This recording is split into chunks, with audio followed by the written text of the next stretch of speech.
अत्याचार स्कूल बसमधल्या क्लीनरवर पोक्सो अंतर्गत गुन्हा। कर्जत तालुक्यात बदलापूरसारखी घटना समोर आली असून माणुसकीला काळीमा फासणारी धक्कादायक माहिती समोर आली आहे। कर्जत पोलीस ठाण्याच्या हद्दीत राहणाऱ्या चिमुकल्या मुलीवर स्कूल बसमधल्या क्लीनर असलेल्या तरुणानं अत्याचार केल्याची घटना उघडकीस आली आहे। या मुली अवघ्या 5 वर्षाच्या आहेत। कर्जत तालुक्यातून त्या शाळेत येणाऱ्या विद्यार्थी यांना घेऊन येणारी स्कूल बसमधील ही घटना उघडकीस येतात सर्वत्र संतापाची लाट उसळली आहे।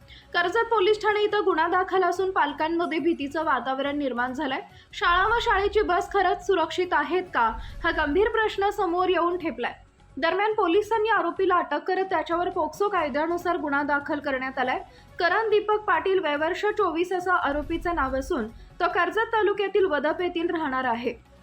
त्या पीडित मुलींनी आपल्या घरी पालकांना ही माहिती दिली, त्यानंतर पालकांनी पोलीस ठाण्यात धाव घेतली। आरोपी करण हा त्यांना बसमधल्या ड्रायव्हरच्या मागच्या सीटवर येऊन बसायला सांगायचा आणि त्यांना मांडीवर बसून त्यांच्या अंगाच्या खाजगी भागांना अश्लीलरित्या स्पर्श करायचा। तसेच त्या सीटवर बसायला गेल्या नाही तर तो त्यांना मारहाण सुद्धा करायचा।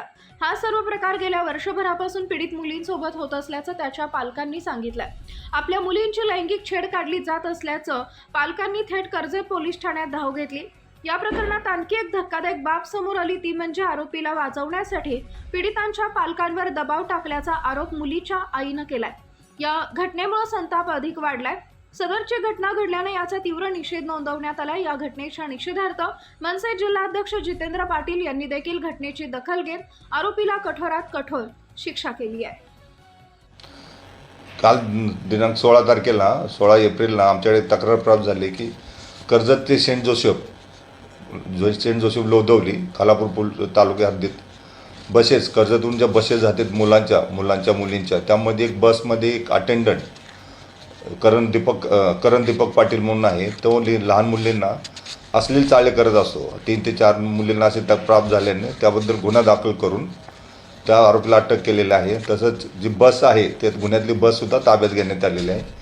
आरोपीला रिमांड करता कोर्टात हजर केले असता 22 तारखेपर्यंत त्याला पोलीस कोठडीत रिमांड मिळालेला आहे। त्या गुन्ह्याचा तपास जो कायदेशीर प्रक्रिया आहे त्याप्रमाणे करण्यात येते। आत्ताशी हा तपास प्राथमिक स्टेजला आहे, त्यामुळे पुढे जसं ही होईल त्याप्रमाणे कारवाई करण्यात येईल।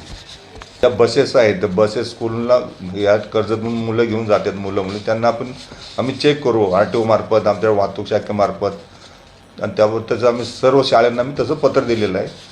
आम्ही सर्व बॅड टच गुड टच याबद्दल आम्ही सर्व शाळांमध्ये आम्ही जनजागृतीसुद्धा केलेली आहे सर्व ठिकाणी।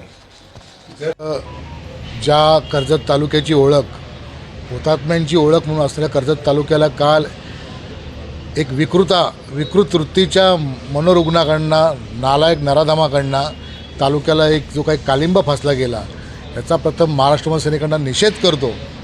आणि अशा प्रवृत्तीच्या लोकांना, म्हणजे आज आपण जेव्हा सकाळी आपल्या मुलाबालांना ज्या बस मालक, ड्रायव्हर, सहचालक यांच्या भरोशावरती शाळेत सोडायला जातो आणि तेच नराधम विकृत आपल्या मुलांबालाबद्दल अशा गोष्टी करत असतील तर हे खूप लांछनास्पद आहे। आम्ही पोलिसांना सांगितलं की असल्या नराधमांना फक्त गुन्हे दाखल करून होणार नाही, तर फास्ट ट्रॅकवरती हा खटला चालवला पाहिजे आणि यांना फाशी झाली पाहिजे। त्याकरता महाराष्ट्र सेनेची मागणी आहे। त्याचबरोबर या तालुक्यातील जेवढ्या बस चालक असतील, जेवढ्या बसेस असतील, त्याच्यामध्ये CCTV कॅमेरा फुटेज, मागे मुंबईला घटना घडल्यानंतर काही हायकोर्टाचे असतील किंवा शासनाचे जे काही नियम असतील, बस ज्या स्कूलला जातात त्यांच्यामध्ये कंपल्सरी CCTV कॅमेरा असणं गरजेचं आहे। प्रत्येक बसमध्ये महिला सहकारी असणं गरजेचं आहे, परंतु कुठेही मला तालुक्यात बस चालकांकडनं हे दिसत नाही।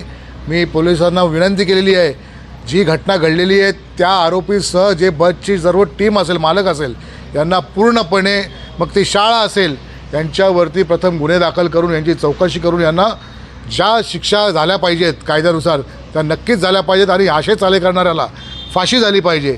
दुसरं की या तालुक्यातील ज्या बाकीच्या शाळा आहेत यांना देखील पोलिसांकडनं काही गोष्टी गेल्या पाहिजेत। त्या बसमध्ये कोण बसतोय, कोण चालवतोय, कोण गुटखा खातोय, कोण दारू पितोय, म्हणजे या विकृतींना जर ठेचायचं असेल तर पोलिसांना आपल्या खाकी दाखवावी लागेल। जो तालुका, जो जिल्हा छत्रपती शिवाजी महाराजांच्या स्वराज्याची राजधानी म्हणून ओळखला जातो, त्या जिल्ह्यात अशा घटना करायला जाणं म्हणजे खरंच हा अपमान आहे। आणि लांछनास्पद आहे. आपल्याला सर्वांना एकत्र येऊन, मग पोलीस असतील, नागरिक असतील, शाळेचे रहिवासी असतील, अनेक लोकप्रतिनिधी असतील, एकत्र येऊन या असल्या विकृतीची माणसं कुठच्याही पक्षाची असू दे, कुठच्याही संस्थेची असू दे, यांना जागेवर ठेचण्याकरता, भविष्यातील आपल्या लेकराबालांचं, मुलाबालांचं रक्षण करण्याकरता आपल्याला सर्वांना एक होऊन यांना फाशीपर्यंत पोहोचवणं हेच योग्य राहील असं मला वाटतं.